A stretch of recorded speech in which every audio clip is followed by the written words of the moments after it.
So, I'm a Finnish teacher. My name is Krista Jokinen. Xin chào mọi người, tôi là giáo viên dạy tiếng Phần. Tên của tôi là Krista Jokinen. And I teach in high school. Tôi dạy ở trong trường cấp 3. I have a university degree, Masters of Art, and I'm a teacher of Finnish language, literature, health education, and media studies. Tôi có bằng Master trong nghệ thuật và tôi cũng có bằng về ngôn ngữ học và văn hóa. I have also been making the Finnish curriculum that will be in use next year in high schools.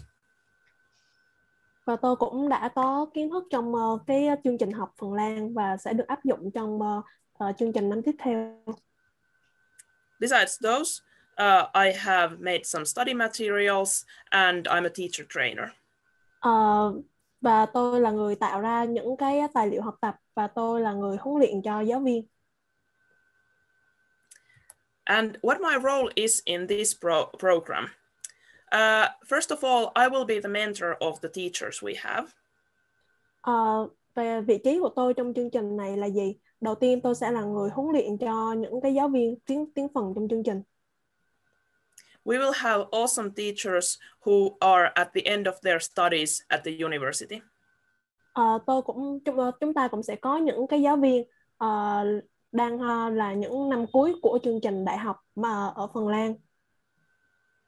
I will also be taking care of the quality of teaching. Tôi cũng là người đảm bảo cái chất lượng của việc giảng dạy. And I will prepare lessons and materials in cooperation with the other teachers. Và tôi cũng sẽ phối hợp cùng với những giáo viên khác để chuẩn bị những bài học và những cái tài liệu học tập. At the beginning of the year, I will be interviewing all of the students and talk with them about their objectives and about their wishes, both in high school and after high school. Khi mà bắt đầu khóa học thì tôi sẽ nói chuyện với tất cả những học sinh để hiểu về những cái mục tiêu của họ. Những cái mục tiêu của học sinh là gì, kể cả là trong đại học hoặc là cấp 3. Also, the students can be in touch with me at any time and I will help them with any questions they have. Và học sinh cũng có thể liên lạc với tôi nếu như có bất kỳ câu hỏi gì và vào bất kỳ lúc nào, và tôi luôn luôn có mặt để hỗ trợ cho học sinh. And with the rest of the team in Finest Future, I will also be giving advice to students with the school selection. Phối hợp cùng với cả team của Finest Future, tôi cũng sẽ giúp hỗ trợ trong việc tư vấn học sinh lựa chọn những cái trường thích hợp với mình. But the most important thing for me is that I will help the students perform the best they can and even above that. Nhưng mà cái nhiệm vụ quan trọng nhất của tôi là tôi sẽ giúp học sinh thể hiện được những cái điều tốt, những cái khả năng tốt nhất của học sinh có thể, và thậm chí là còn hơn như thế nữa. Now I will tell you a little bit about the highlights of the Finnish school system. So why are we best in the world? Và bây giờ tôi sẽ nói cho các bạn một số điểm sáng của hệ thống giáo dục Phần Lan và tại sao Phần Lan lại là nước có giáo dục tốt nhất thế giới. These 7 spots are transversal competencies. Đây là 7 cái dấu chấm thể hiện những cái mặt khác nhau của Phần Lan. They build the base for everything we do. Và nó tạo nền tảng cho tất cả mọi việc mà chúng ta làm. So they are kind of skills behind the knowledge. Và nó sẽ có một vài kỹ năng đằng sau những cái kiến thức. It doesn't mean we undermine knowledge. It's just that we think that there is something maybe a bit even more important behind all the knowledge the students get from high school. Không phải là chúng tôi đánh giá thấp những cái kiến thức về mặt lý thuyết, mà là sẽ có những cái điều còn hơn cả những cái kiến thức mà học sinh có thể áp dụng trong cuộc sống. And I will give you some examples. Tôi sẽ cho các bạn một vài ví dụ. For example, multiliteracy. It is a very important thing in Finnish schools.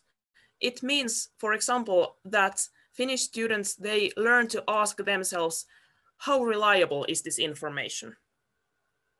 Ví dụ như là đa ngôn ngữ nó rất là quan trọng ở trong trường cấp 3. Nó giúp cho học sinh cách đánh giá những cái đánh giá những cái thông tin ở tại trường. And also, how can I find more information about this topic? Và cũng như là làm như thế nào để tôi có thể tự tìm kiếm thêm những cái thông tin về cái vấn đề này. And then another example, competence for the world of work. Một cái ví dụ khác, ví dụ như là students learn to ask themselves, for example, what can I do with this skill when I go to work life? Học sinh sẽ học về những cái như là tôi sẽ làm được cái gì từ cái kỹ năng này khi áp dụng vào trong cuộc sống. And our teachers, they all have a master's degree. Like you cannot go to a school to teach if you don't have a master's degree. Và tất cả những giáo viên của tôi đều phải có bằng tốt nghiệp master, bằng thạc sĩ. Giáo viên không thể được dạy ở trường nếu như không có bằng master. And our teacher training lasts for 1 year, during which they give lessons, a lot of lessons, which are observed. And then the observer also talks about the lessons afterwards with the students. Sorry, Krista, can you repeat? Yeah, sure. During the training, the teacher trainees, they give a lot of lessons to different classes. Trong quá trình đào tạo thì những cái giáo viên sẽ cung cấp rất là nhiều bài giảng trong quá trình học. The lessons are observed. Những bài học thì đều có thể được quan sát. The observer is a very experienced teacher who has also trained to be a teacher trainer. Những cái người quan sát lớp học là những cái người rất là có kinh nghiệm, và đây cũng là những cái người sẽ được huấn luyện để trở thành người huấn luyện cho giáo viên. And afterwards, the lessons are discussed with the student, with the teacher trainee. Và sau mỗi lớp học thì bài giảng cũng sẽ được trao đổi cùng với cái người giáo viên mà huấn luyện cho giáo viên nữa. And also, new teachers who are newly graduated, they are not left alone, but they get a mentor, an older, more experienced teacher who will help them with their work. And that's what I do here. Và những cái giáo viên mới, những cái giáo viên mà vừa tốt nghiệp, chưa có nhiều kinh nghiệm thì họ sẽ không có bị bỏ lại. Họ sẽ được huấn luyện bởi những cái người mà có kinh nghiệm dày dặn hơn. Và đó cũng là điều mà tôi sẽ thực hiện trong chương trình này. Now I will tell you more about the Finnish language program in Vietnam. Và bây giờ tôi sẽ nói cho các bạn nhiều hơn một chút về cái chương trình đào tạo tiếng Phần ở Việt Nam. This is kind of a year clock, so what will happen during the whole year? Và đây giống như là một cái thời gian biểu của cả một năm, những gì sẽ diễn ra trong suốt một năm. We will start in August with individual interviews. So I will try as fast as I can. I will try to interview every single student and talk about their objectives, their wishes, etc. Chúng ta sẽ bắt đầu vào tháng 8. Tôi sẽ cố gắng hết sức để phỏng vấn tất cả những học sinh và sẽ hiểu rõ về những cái mục tiêu của họ là gì. Then the students will have lessons around 2 hours per day. Và sau đó học sinh sẽ có lớp học vào kéo dài khoảng 2 tiếng mỗi ngày. Then, when we get to October, we will have an exam. Và khi đến khoảng tháng 10 thì học sinh sẽ có một cái bài kiểm tra. By then, the students should have reached A1.2 level, which means practically that they will be able to talk about themselves, their family, and kind of like concrete things like this. Vào đến khoảng thời gian này thì học sinh nên là đã đạt được cái trình độ A1.2 rồi, có nghĩa là học sinh có thể giao tiếp cơ bản, giới thiệu về bản thân, giới thiệu về gia đình và những mô tả những thứ đơn giản như vậy. And after the exam, groups will be divided according to the needs of the students, because we know that there are students with different needs, and then we want to help everybody learn the best they can.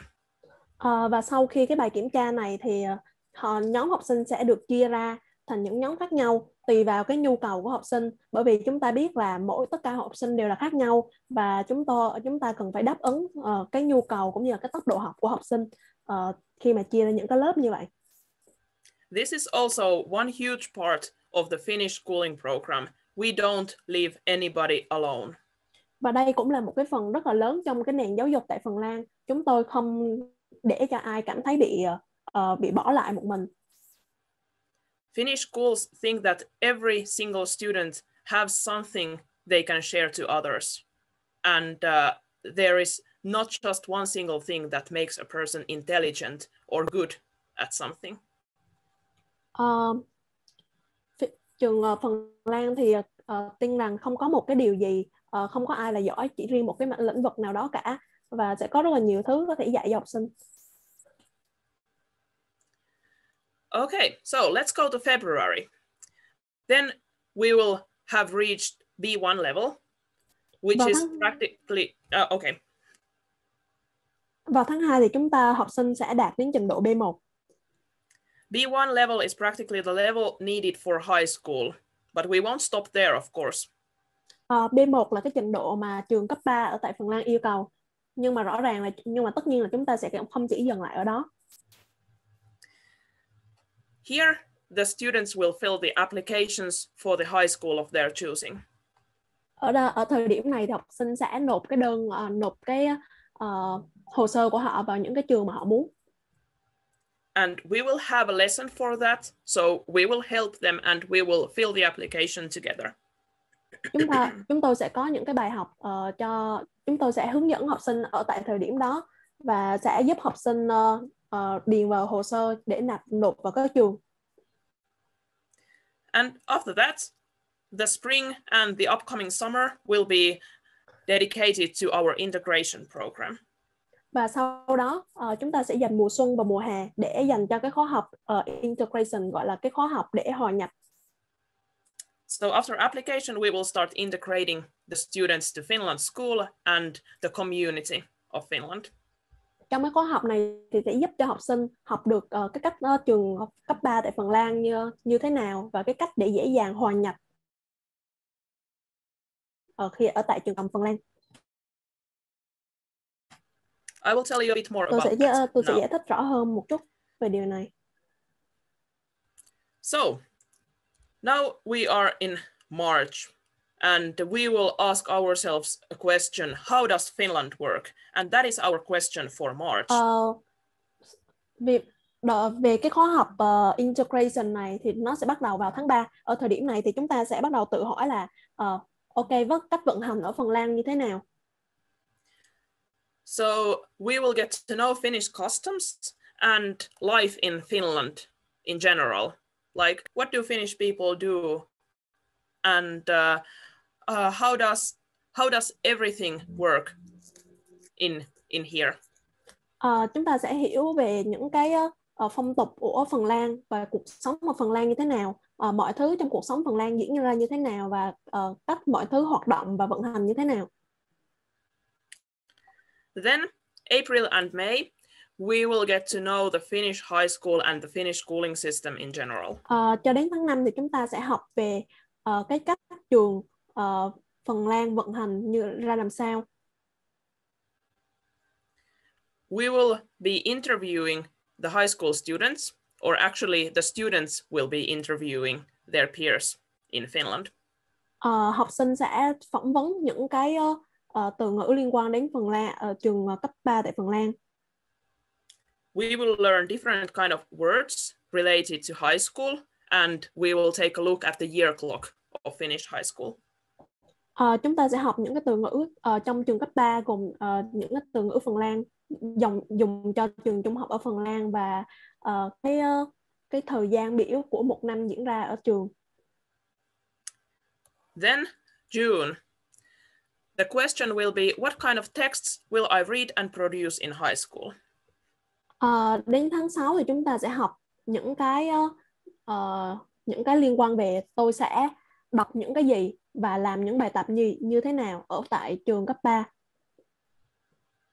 In Finnish high school, we have a lot of different kinds of texts. We have essays, we have speeches, and we have shorter answers that need to be... Okay, yeah, go ahead. Ở trường cấp 3 thì chúng ta sẽ có rất là nhiều những cái dạng đọc. Chúng ta sẽ có bài essay, chúng ta sẽ có bài diễn văn, chúng ta sẽ có những cái đoạn trả lời câu hỏi, câu trả lời ngắn.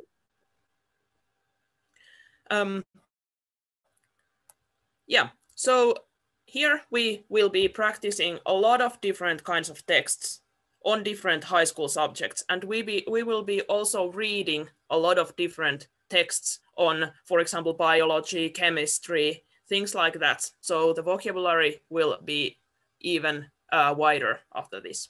Chúng ta sẽ luyện tập những cái loại những cái loại đọc khác nhau trong những cái môn học khác nhau ở trong trường. Ví dụ như những cái đoạn, những cái câu từ dùng trong những cái môn như hóa lý như thế nào, vân vân. Then in July or in August, the students will be ready to come to Finland. Và sau đó vào đến khoảng tháng 7 hoặc tháng 8, học sinh sẽ vô cùng sẵn sàng để đến Phần Lan để học tập. Now this is an example of Finnish class schedule. Only an example.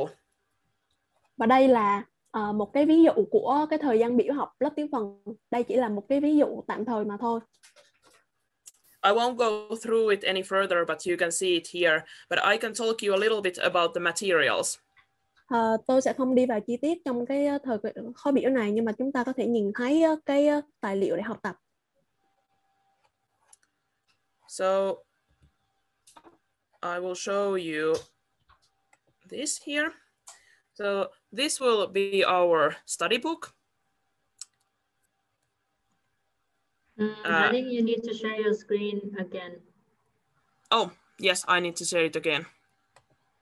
Just a second.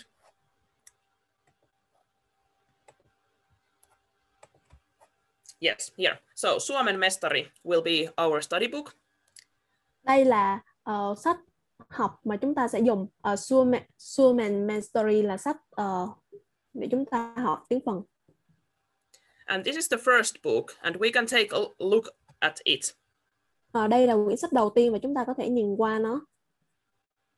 So at the beginning of the book, we have the Finnish map, but we won't go to that any further right now. But in here, we will start with normal phrases like good morning, good day, and this book, it is quite fast. Ở trang đầu tiên thì chúng ta sẽ nhìn thấy là bản đồ Việt Nam, bản đồ Phần Lan. Sau đó thì sẽ có những cái câu hội thoại đơn giản như là chào buổi sáng, chào buổi tối. Và quyển sách này thì học khá là nhanh. But it is also very clear. As you can see, there are nice pictures, and you don't even need to have the vocabulary here. You can understand what they are saying by looking at the pictures. Và nó rất là dễ hiểu. Thậm chí là các bạn không cần có những cái từ ngữ ở đây, các bạn cũng có thể hiểu được cái nội dung của quyển sách là gì thông qua cái việc nhìn những cái hình ảnh ở trong sách.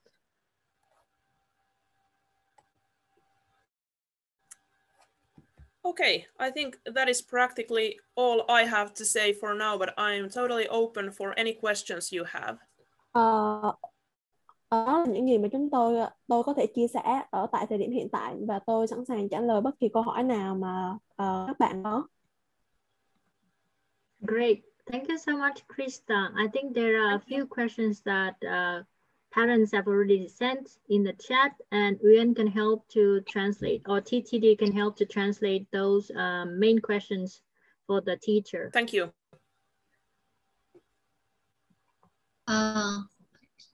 Thank you so much for your sharing about the program, a language program. And now the parent has some questions. The first question is, có mẹ đã gửi câu hỏi trong phần chat như sau ạ. Xin phép sẽ đọc tiếng Việt trước. là nhiều cháu sang nếu không theo được thì có sợ nguy cơ trầm cảm không? Nhà trường có phương pháp tiếp cận kịp thời không ạ? Và câu thứ hai là các cháu ốm đau về y tế thì sao? Nếu cháu sang mà chảnh mảng ví dụ chơi điện tử thì bên đó có người hỗ trợ và phát hiện không? Yeah, so the parents are really concerned about how their children are in Finland and take part in the learning at the schools and all the problems related to the emotional. So they ask that if their child come to the Finland to study and they can't catch up and they feel nervous so much and they become very emotional. So any help for their child to do that, to recover that? Oh, that's a very good question. We have a very good psychologist at school. Every school has a psychologist.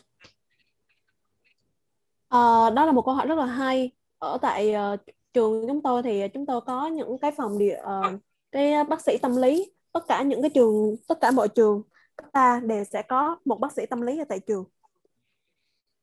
And they are very used to helping students with these kind of problems. Và họ đã khá là quen với cái chuyện giúp đỡ cho học sinh khi mà có những cái vấn đề như thế này, tương tự như vậy. As I told you before, students won't be left alone in Finland. Also, the teachers will help. Như tôi cũng đã giải thích với các bạn là học sinh sẽ không bao giờ bị bỏ lại một mình ở trong trường. Giáo viên sẽ là người hỗ trợ học sinh. We teachers are not